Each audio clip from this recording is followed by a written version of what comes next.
What's going on, everybody? My name is Purple Grizzly. How you guys doing? Hope you're doing well. So for the video today, I'd like to tell you guys another life story of mine. I used to tell a lot of life stories, and it's something I kind of slowed down on, but I'd like to change that. Alrighty, so this story takes place in Peru. I went to Peru in the summer of 2014, and the story I'm going to be telling you guys was a night of terror for me. I wouldn't say terror, but I was pretty freaking scared. I was freaked out, and you know, things could have took a very diabolical turn, and possibly I wouldn't be here to make this commentary for you. So, let me give you guys a little bit of a backstory. I went to Peru for 2 weeks in July of 2014, and I went for a couple different reasons. First reason, I went to do some mission work at an orphanage with this youth group that you know, I volunteer at, and you know, just help out, you know, teach kids English, do any kind of, you know, work that I could help out, and it was a great experience.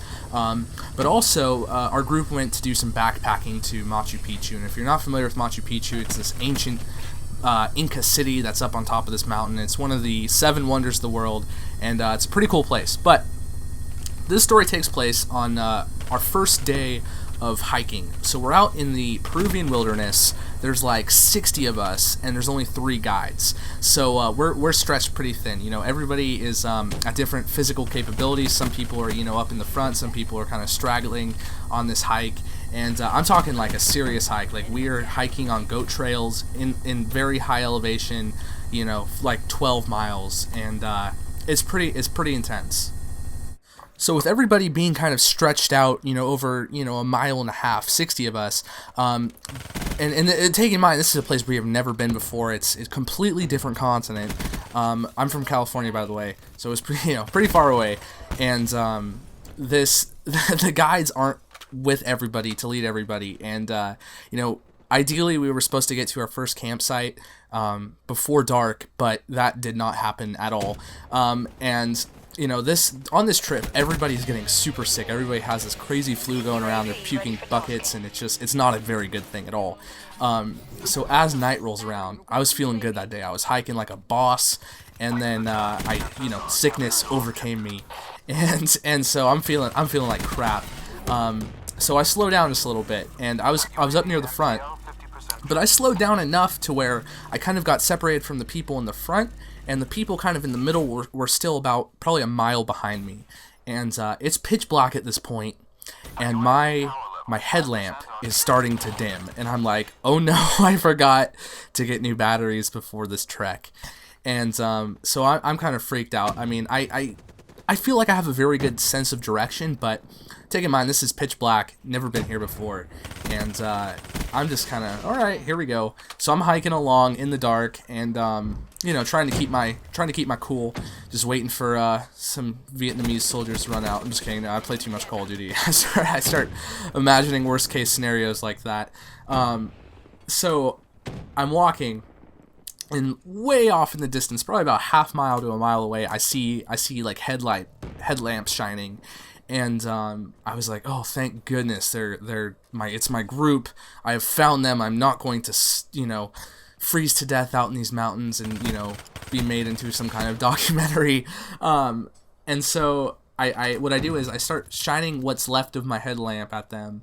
They don't see me, and I'm like, shoot. But luckily, I have this backpack, and the clip that goes across my chest has a whistle on it. So I start blowing the whistle, you know, trying to signal them, and they show me that they hear me, and I'm like, yes, whichever, you know, person in the design team that put this whistle on here, thank you, good sir, or woman, don't want to be sexist there. But it was awesome, and so I'm like, sweet. And actually, me blowing the whistle helped me, you know, reconnect with this lady who was also volunteering as a staff member on this trip. You know, we were hiking pretty close to each other, but we didn't know because it was so pitch black and we were both alone. So we actually met up, and we started heading towards these lights. And we're like, sweet, it's our group. And then we met up with them, and we're like, okay, this is not our group. These are these Peruvian locals that just live out in the middle of nowhere in the mountains, in these little tiny houses. And I was like, okay, well, that's not good. And here's the thing, I am very terrible at Spanish. I know like the very simple Spanish words, I mean some of them at least. Thankfully, the lady I regrouped with knows Spanish, and she told them the camp that we were going to, and they're like, oh yeah, sure, we know exactly where that is, and so they're leading us.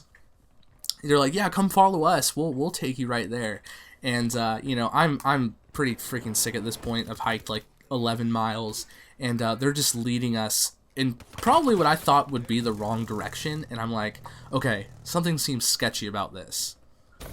So before this trip, we did a lot of cultural training. We learned that Peru is a very poor country. It's a third world country, and us being white Americans, we are considered wealthy there. The clothes and like the backpack that I have, the things that I have, which aren't top of the line or amazing or anything like that, are probably worth more than some of the money that these people make in like a week or whatever. And so I'm thinking, okay. And let me say this first. I was incredibly impressed with the Peruvian culture, the hospitality, the people. They were amazing. Just the hard work that the Peruvian people have. It amazed me. But at the same time, we've heard stories. Watch out for thieves. Watch out for this and that. And I'm thinking, okay, these people are in the absolute middle of nowhere, no electricity, like not even a legitimate road, just out in the mountains. And I'm like, okay, these people are probably leading us to some ditch where they're gonna beat us to death and take our things. And I'm like, I don't know any Spanish, so there's no way I could talk myself out of anything. And so I'm just worried at this point. I'm thinking, oh, I'm gonna get held, for ransom. I'm gonna be kidnapped, and luckily they led us to where we needed to go. It was like the camp was like a mile later, and these guys just are out there just living out in the mountains. And yeah, so I was pretty scared, but I hope you guys enjoyed that story. It was kind of a fun story that I had to tell. I have a lot of other stories from Peru. If you'd like to hear some of those, leave a comment down below. Also, if you're unfamiliar with who I am, my name's Purple Grizzly. I like to make these kind of Call of Duty videos, and I'm into filming and editing and like short films and stuff like that for real life content. So if you want to subscribe to my channel, I don't think you'd regret that decision. I think you'd probably like what you see. So if you guys enjoy the video, do those things. It helped me out. Anyway though, I hope you guys have a nice rest of your day, and I will talk to you later. Peace.